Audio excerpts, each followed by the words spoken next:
Is Jesus is the final say. Yes, Who can say when Jesus do not say? nobody. Who can say that? We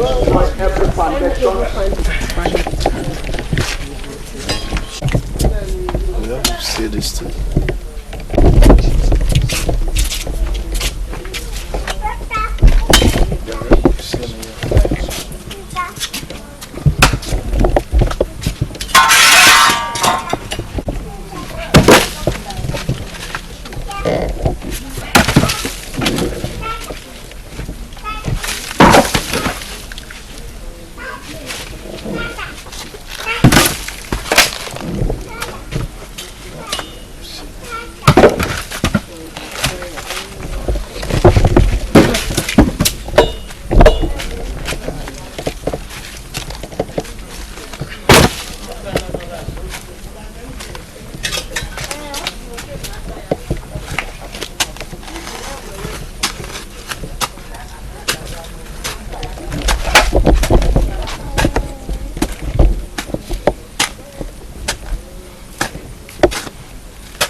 Every work of Satan, everything that the enemy has already working on your family shall be destroyed in the name of Jesus. Amen. Father, today we lose these families and your family shall be the next to be break to you. Amen. In Jesus' name.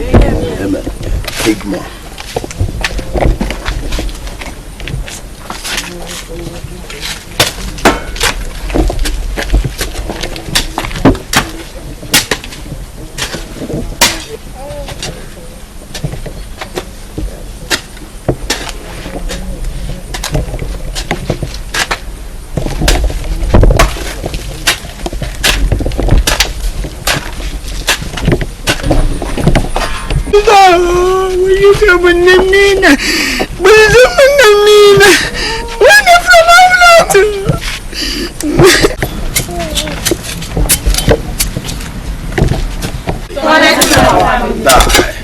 Open your mouth and start to pray.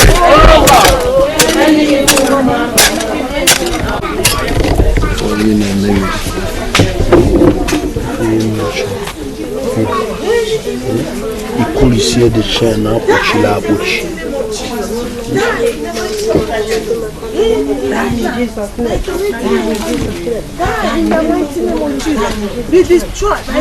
Let's please the chain the family.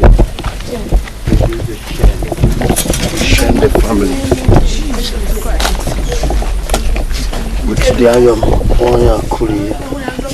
Up with the Budonim.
Okay.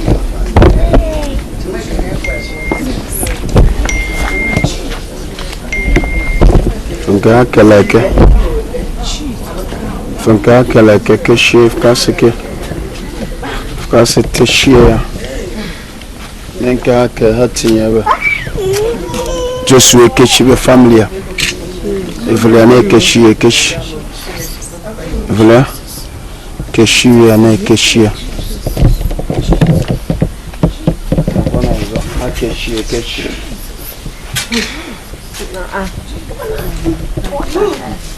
Can you imagine that bear me?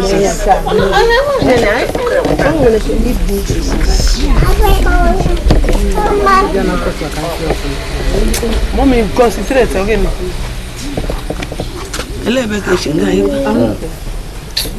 No, we don't want one now. We should chat. You're back here. I'm a no. Education.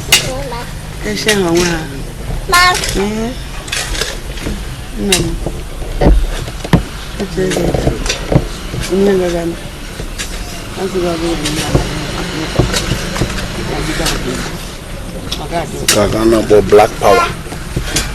Black power.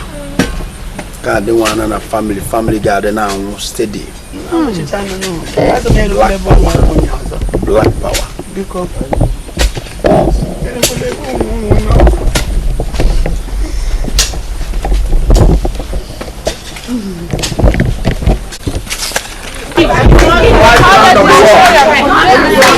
Let there be fire. Let there be fire. Let there be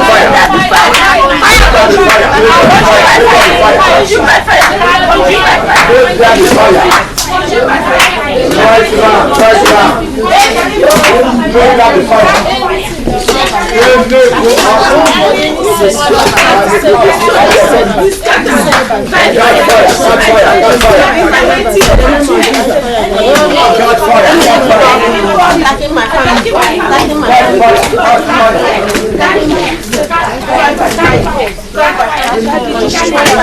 In Jesus' name.